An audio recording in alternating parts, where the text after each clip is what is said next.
as a low EQ influencer, sanguine personality, I have gotten emotional a lot and have had little to no emotional management, self-management.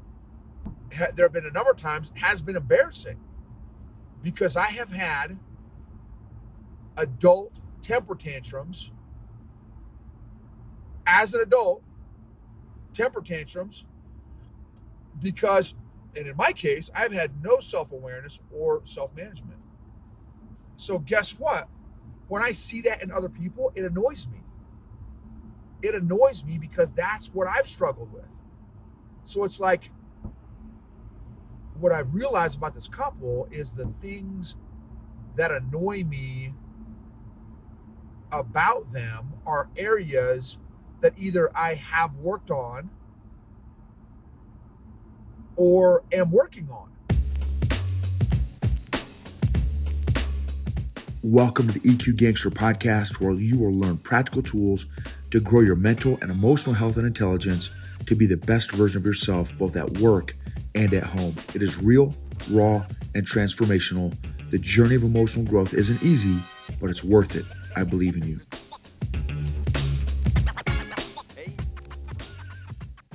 EQ Gangsters.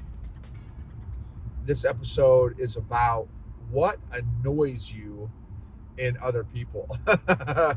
What annoys you in other people? I don't think I've done an episode on this. If I have, it has been a long time.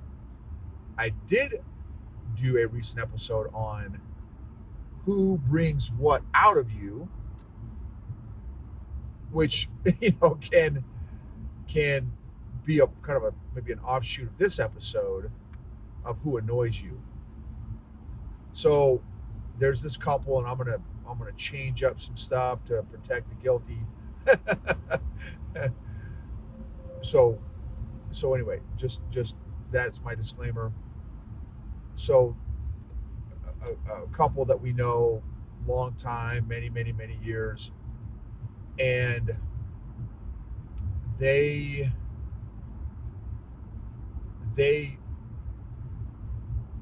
rub both my wife and I sideways.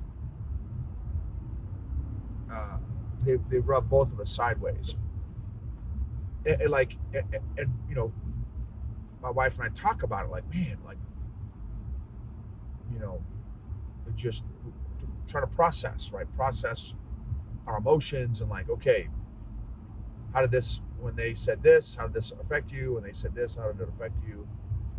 Did it set you off in any way? Trigger you in any way? And so we're processing this, and it led me to some insights for me on why, what is it? And it's a great couple, great, amazing couple. What is it that rubs me sideways? And there's some stuff about the husband, there's some stuff about the wife. And again, and I love both of them and have loved both of them for many years. And so I'm like, man, what is the deal? What is it? Me? Like, okay, God, like, what? Reveal in me where the tension, the conflict is coming from with this couple. And part of it has been, well, so let me tell you. So the wife her personality is predominantly conscientious melancholy. One of the dynamics of conscientious melancholies is, and of influencers, sanguine influencers, which is my personality, our two personalities, the influencer sanguine, the conscientious melancholy, are the two most emotional and sensitive of the four personalities. and she's conscientious melancholy. And one of their weaknesses is controlling other people through emotional expression. So they can, because of their sensitivity, and sometimes they're super self-aware. Oftentimes, there's exceptions. Their self-management isn't always up to par. So they will have the awareness of what's going on inside them, oftentimes, not all the time, because they're also ninja thinkers. But they don't do sometimes a good job of managing their emotions. So they will just express and like emotionally vomit on everyone around them. They'll cry, they'll get angry, they'll be emotional a lot. And they may not even, it's not even necessarily an intentional thing, like, okay, I'm going to control somebody by crying or getting angry or whatever. But oftentimes that's what happens. That's one of the side effects or consequences of them being emotional. Well, guess what? What has been one of my weaknesses as a low EQ influencer, sanguine personality? My goal has never been, I don't know that I've controlled people through my emotion, but so that part of the conscientious personality I can't relate with. But here's where I can relate is as a low EQ influencer, sanguine personality, I have gotten emotional a lot and have had little to no emotional management, self-management, which there have been a number of times has been embarrassing because I have had adult temper tantrums as an adult, temper tantrums, because, and in my case, I've had no self-awareness or self-management. So guess what? When I see that in other people, it annoys me. It annoys me because that's what I've struggled with. So it's like, what I've realized about this couple is the things that annoy me about them are areas that either I have worked on or am working on. There are kids, and I love kids. Love kids. I love kids. There are kids that have annoyed the crap out of me. But what's interesting is oftentimes it's the same dynamic. The areas that I see of my own self in those kids that, and maybe because of my, maybe we share the same personality or we have this similar personality weaknesses, it annoys me. And it's like, dude, like, I need to chill out and I need to, like have some empathy and some compassion. Now, here's another dynamic to throw into the mix, because it's also similar to the husband. The husband is dominant influencer. So choleric, sanguine, dominant influencer. So he's the opposite of me. I'm influencer dominant, 70-30. He's probably 70-30 dominant influencer. And one of the very toxic leaders that I've had very personal, intimate experience with is a narcissist and dominant personality. And one of the weaknesses, and every personality has weaknesses. I want to make that crystal also. So it's not like these particular personalities that I'm mentioning, they're the only ones. We all have weaknesses, y'all. We all, and to this day, like I'm, by no means have I arrived in this whole emotional growth journey. I'm just now obviously a lot more aware, self-aware and socially aware because of me working on this stuff, my own emotional fitness, the past 4 years. So this toxic leader that I had intimate experience with, it was a narcissist, and that a number of dominant personalities sometimes can fall into is arrogance, because they're great a lot of times, not all the time. There's exceptions to all the stuff I'm saying. A lot of dominant personalities are great at decision making. Sometimes that can go to one's head, and a lot of times they're great leaders, or because of their powerful personality, they end up in leadership positions. And again, oftentimes they make great leaders and can make great decisions. If they lack the self-awareness and the self-management, that those weaknesses will go unchecked unless they have somebody in their life that can hold them accountable and keep them in check. And so this guy can be borderline arrogant. And the other challenge for me is neither one of them are super self-aware. Either one of them are very good at managing themselves and managing their emotions. Either one of them, the husband or the wife. And so they're not working on this stuff, which is, as a guy who, I'm a learner. So I that's another dynamic, right? I think sometimes what I can do is I can also sometimes compare, so not only do what annoys me in other people is I see weaknesses in them that are weaknesses of mine, right? That are frustrating for me because I'm still working on them. Another thing that can annoy me is weaknesses in other people that I have worked on. And then I think another thing that annoys me is when I see somebody that's not teachable, or they're like, maybe they're teachable in certain areas, but not this area. And so they're creating this wake of negatively affecting other people around them, including the culture, every culture that they walk into, because they're both very emotional.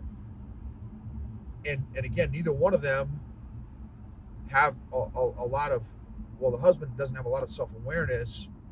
Neither one of them have a whole lot of self-management skills, emotional management skills. And so that's all. And so then I see how it affects how their weaknesses or their lack of working on this stuff is affecting a lot of people, not just themselves, not just their family, not just me and my wife.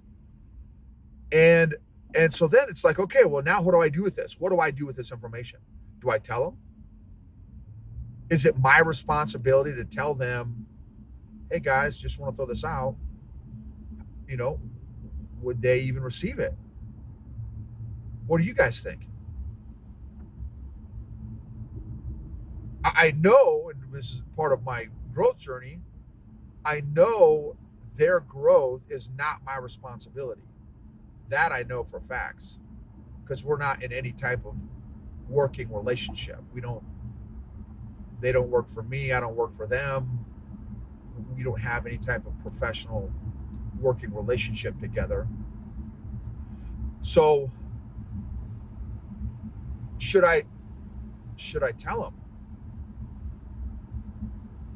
And so, that's kind of, one of the spots that I'm in right now. If or when do you tell somebody that their behavior is negatively affecting and impacting those around them? That's a whole nother ball game. But that's something to chew on. For you, what annoys you in other people? Can you relate with what I'm talking about? So think about that. Do a list of the people that annoy you. And oftentimes it can be homies. So even do a list of your homies. What annoys you in your homies? And another thing is, like, and this is million question is, when you are working on yourself, what, how can you work with lower EQ people around you that are not working on it, they're not aware, and again, potentially negatively affecting and impacting not only themselves, but those around them. So, and then again, and I read off those three different things to you all in terms of, what are the dynamics that annoy me about other people, but also, like, for me, like, okay, well, what is it about me that is getting triggered with these other people, right? And I've shared those three areas. How can I grow? How can I continue to grow and change and develop? And how can I work on my conflict skills and have the conversation with them? Many people, for me, I would just like, I'm just going to deal with their crap, and it's like, and I'm getting a little bit tired of it. It's, again, because it's been years. So anyway, just want to throw that out there to you all, and maybe even your kids. What is it about your kids that maybe annoy you? What is it about your spouse that annoys you? What is revealed about you from those areas in others that annoy you? Here's another one, your unspoken, maybe even unaware expectations that you have for other people, that you have these expectations for others that you've never verbalized. That's another tension spot I've seen, when there's unspoken or unclear expectations of others that almost always, which is, I think, part of it for me too. I haven't communicated some of these things with this couple, and so how would they know? And maybe they would be willing to work on it. I have no idea. I haven't given them the opportunity. So far, no one else in their life has, or if they have communicated it, nothing's changed.